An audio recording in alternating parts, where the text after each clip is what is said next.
Alors bonjour à tous, on est tous là aujourd'hui pour parler de RSE, et la RSE tout le monde en parle, et pour de très bonnes raisons. Déjà c'est plus une option, notamment en termes d'environnement. Deuxièmement, la RSE c'est très demandé en interne par les salariés qui veulent que leur entreprise agisse et agir avec leur entreprise, mais en plus de ça, c'est quelque chose qui est très demandé par les consommateurs et les directions des achats qui veulent utiliser leur pouvoir d'achat pour agir, pour avoir de l'impact. Le problème, c'est que la transition environnementale chez les marques reste trop lente à cause de deux grands freins. Le premier, c'est que quelle que soit l'entreprise, on ne sait pas comment faire. Qu'est-ce que je dois faire? Comment je vais m'y mettre? Par quoi je dois commencer? Et une fois qu'on a mis du temps et des ressources dans une stratégie environnementale et ou sociale, il y a aujourd'hui très peu de moyens de le valoriser de manière efficace en interne, mais surtout en externe pour se différencier de ses concurrents.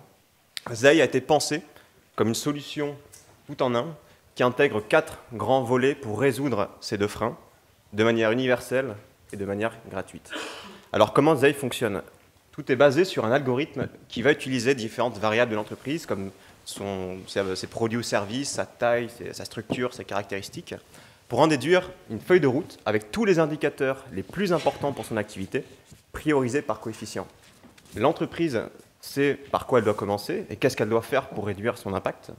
Elle va pouvoir s'auditer sur chaque KPI en précisant son état d'avancement. Par exemple, le CIP français précise qu'il a aujourd'hui 5% de sa gamme de textiles qui est fait à partir de textiles recyclés. Et elle peut ajouter un objectif à afficher avec une date butoir.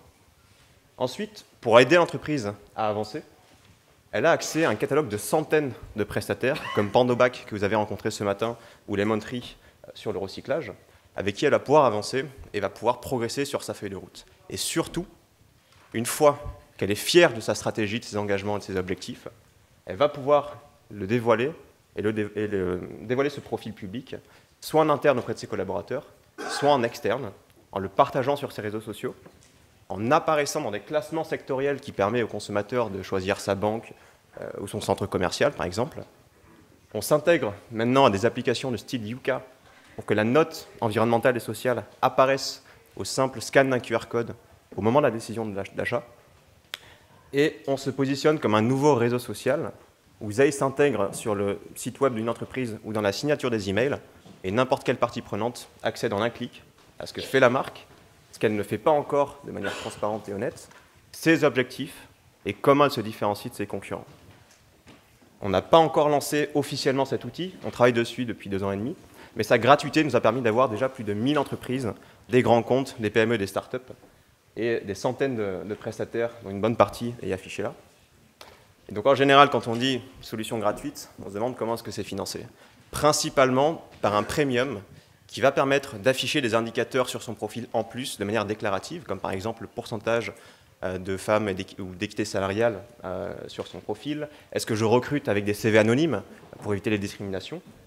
Et surtout, cet outil premium permet d'inviter l'ensemble de ces parties prenantes, non seulement pour qu'ils puissent voter et suggérer pour des actions à mettre en place, mais qu'ils puissent également suivre et être notifiés des mises à jour des actions d'entreprise. Donc pour l'instant, ça fait 2 ans et demi qu'on travaille sur la R&D de cet outil, et nous allons officiellement lancer la communication le 18 septembre, parce que Franche Digital, la plus grosse association d'entreprises en Europe, nous a sélectionnés pour accompagner leurs 1400 membres. Donc le 18, vous allez avoir les profils de Blablacar, de CIP français et de quelques grands comptes que je ne citerai pas ce soir, que vous découvrirez le 18. Et si vous êtes intéressé de rejoindre le mouvement et la révolution ZEI, vous êtes les bienvenus. Merci à tous. Merci.